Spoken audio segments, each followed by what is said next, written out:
So today we're talking about 10 common mistakes that I see a lot of people making in Valheim, and many of which I've made myself. And although these are things that you're more likely to do when you're like new to the game, I think there'll hopefully be at least one thing in here for everybody. If you think I have missed out any mistakes that are common or things that are worth noting, please do let us know down in the comments. But let's jump into what I think are the 10 most common mistakes. So the first thing I want to talk about is upgrading your tools and weapons and armor, particularly your weapons and armor, because there's some real advantages to doing this. And in fact, when you're in the, for example, the Bronze Age, a fully upgraded bronze mace is actually better overall than a level 1 iron mace. So the level 4 bronze mace has durability of 350, a blunt of 53, and a parry of 45. That is compared to the iron mace at level 1, which has a durability of 200, a blunt of 55, and a parry of 30. So although you do get 2 extra blunt points, you're like really sacrificing the durability and the parry. So it's definitely worth upgrading, especially if you have the materials available to you. Obviously, it can be a bit of a grind to get these materials in some cases, but overall it's still a good thing to make sure that you do upgrade. It's also worth mentioning, of course, that each mob does have a weakness to different weapons, so be sure to think about that when you're making your weapons up, and before you go into each biome, research the mobs that are going to be there, what their weaknesses are, and make sure you take the appropriate weapons with you, and again, upgrade them as much as you can. This next tip is becoming a bit more common, but I do think it's worth mentioning still, because if you don't know it, you are missing out on a lot of resources. That is, for example, if you're mining like a copper deposit here like this, you see all this on the ground and you mine it all, but what you might not know is underneath there is a lot more. So I mined out this section, and we just had some grass, and I mined the grass away here, and there we go, there's more copper here. Now there's not just a little bit more. If you mine down and around this area, you can get 2 and sometimes 3 times the amount of copper that you will get just off of the surface. So if you're struggling, then you definitely want to check that out. And remember as well, you can take a wishbone into the swamp to find iron that is hidden underground. I did show that in my secret tips and tricks video if you want more information on that, but just make sure you're getting the most of all the resources, because there is a bit of grind in this game, and it will just make it that little bit easier. Now this mistake is one that I definitely made early game, and something I've been trying to rectify ever since, and I sort of wish I knew about, so I definitely want to share this with you. And that's simply, guys, pick up everything when you see it, whether it's mushrooms, flint, even branches. As long as you've got the ability to pick the stuff up, then get it. If you're in a black forest, get those thistles, carrot seeds if you see them, particularly with things like mushrooms and raspberries and carrot seeds and things like that, and the thistles. I mean, they're so light, you can just pick up tons and tons and tons of them.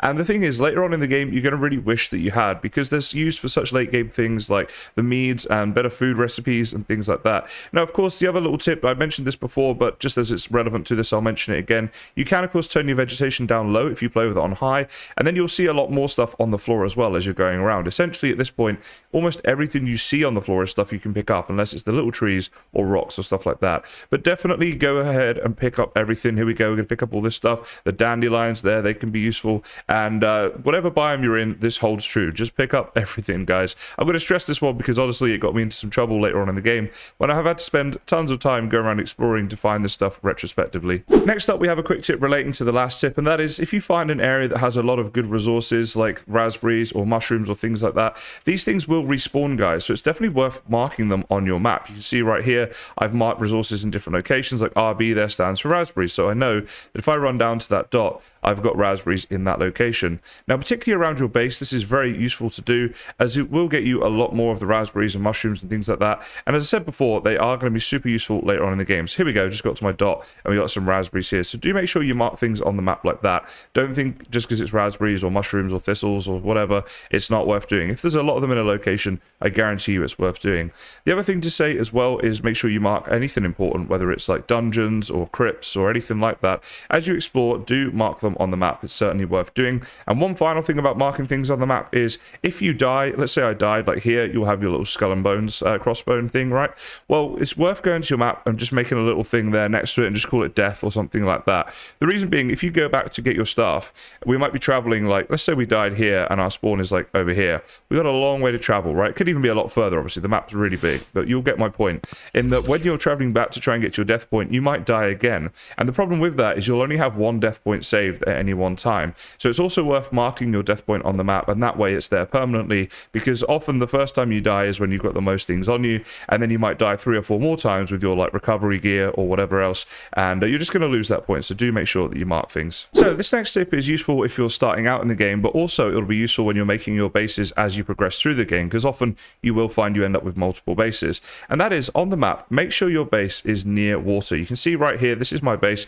We got water just here. Now in the game at the moment, they do not allow you to teleport through portals with ores. This might change, they're talking about it, but if it doesn't, or if you're currently playing the game right now, then definitely being near water is really important. As you can see from the map, a lot of your exploring is going to be done via the water, and getting a lot of resources back to your base is going to be done by boat. So you definitely want to make sure you make your base near water if possible, and of course being near things like forests, like the Black Forest, particularly early game, but even just normal forests to get lots of wood, that is very useful too. So put a bit of time and thought into where you want to make your base. Alright, next we're going to talk about exploring and backup plans, and what I mean by that is there's a few things that I highly recommend you do.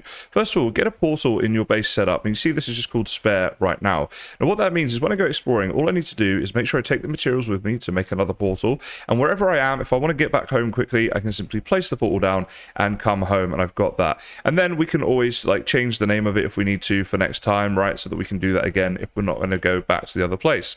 But the other thing to say is you're going to die a lot in this game probably, especially when you're new to it. So because of that, I highly recommend that you make backup gear. So somewhere in your base area near to where you're going to respawn, have yourself spare gear, right? Spare armor, spare weapons, spare tools, and spare food. Because it's going to be pretty annoying if you don't have that stuff, because then you've got the decision to make when you die. Do you kind of start over and get a load of stuff built up and then head off? Or do you just try and go off with a little amount of gear, but then you're more likely to keep dying over and over again, maybe losing your death point, losing all your things. So I highly recommend that you just have some spare stuff done. If you've been following the tips of making sure you're picking up everything and killing all the animals you see and stuff like that, you should be able to have plenty of food. Killing trolls is pretty easy, so having spare troll armor is not that difficult either.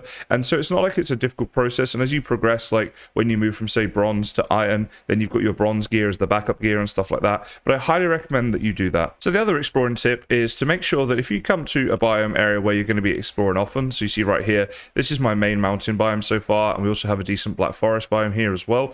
Make sure that you protect the area that you've got. So I've got a permanent portal there back to my base, and it is protected because mobs will come and destroy your buildings, and they'll destroy your portal and stuff like that, and you won't be able to get back. The other good thing to do is, again, we make sure we mark this on the map like I have here, and if you get into any trouble, you know you've got a safe area that you can return to and either go back home or just take a bit of time to regenerate your stamina and health and that sort of thing. But definitely take the time. It takes a little bit extra time, but come to new biomes and make up these little base areas and stuff like that. And even as early as when you're doing the swamp biome, this can still be good to do. But certainly for mountain biomes and plains biomes, I think in particular, these are the ones that you definitely want to consider doing this, as it is going to be very beneficial to you in the long run. Another mistake a lot of players make when they're new to the game, and certainly one that I made before I knew about this, was when you're chopping down trees, you get to this stage where they're logs and you'll go ahead and keep chopping them down because that just seems logical, right? That's what you're doing to get the wood. But actually what is much better to do is to go to a crowded forest area, as crowded as you can get, much more crowded than this. I'm just using this as a demonstration purpose, and chop down all the trees in the area. Now what this will do is mean that these trees will smash into each other and take damage, and they'll also take damage when they hit the rocks and fall to the floor and stuff like that too. So once you're doing this, you can get a bit of a tree graveyard going on, and then they'll start to smash each other, and it will save you some other chopping effort. So basically you just get more bang for your buck, and you get more wood by doing it this way. So we see here these trees are starting to group up a bit now. When we chop this one down, these trees are starting to fall into each other like this, and they're going to start chopping each other up a bit, and you can see already some wood here has broken down. So if you do this in a very crowded forest area, you get a lot of wood basically just from chopping down the big trees and not even having to worry about chopping down these smaller logs. Slight bonus tip on trees, guys, I've died more times to trees than I care to admit, so do be careful when they're falling down. The next thing I wanted to talk about is eating junk food. Now this is just bad in general, guys, we all know this, but in Valheim it can certainly be costly. It's very tempting, again, particularly in the early game. If you've got something like raspberries on you or whatever, then you just go, yeah, that's food, I'm going to eat that because I need food, right? And so you eat up raspberries, mushrooms, things like that. This is particularly bad with things like blueberries that are harder to get, but even with raspberries and mushrooms, I don't recommend it. Unless you have to, of course, because you're dying. But the reason I would say that is because these things are all used in later game food recipes, and also for certain meads as well. Now these are going to be so much more useful to you in the long run that it's better to save those types of food. So early game, I would suggest one of the best things you can eat is honey, because that's renewable, and also cooked necktails, because we don't use them too much later on in the game. You will still use them for stuff, but compared to, for example, the raw meat that you get from boar, which will make sausages, which are a fantastic mid to late game food, I would say just make sure that you're saving up those materials if you can. And the next thing I wanted to talk about is not making the most of your comfort and rested buffs. So you can get comfort by placing down all different items in the game. I actually did a full guide on this on my channel if you guys are interested, but you can see here I've got the nicer bed, the stool. This is a better fire out here. It's one of those hearth things, right, instead of just a campfire, the chair, the banner, all this stuff. This all adds comfort.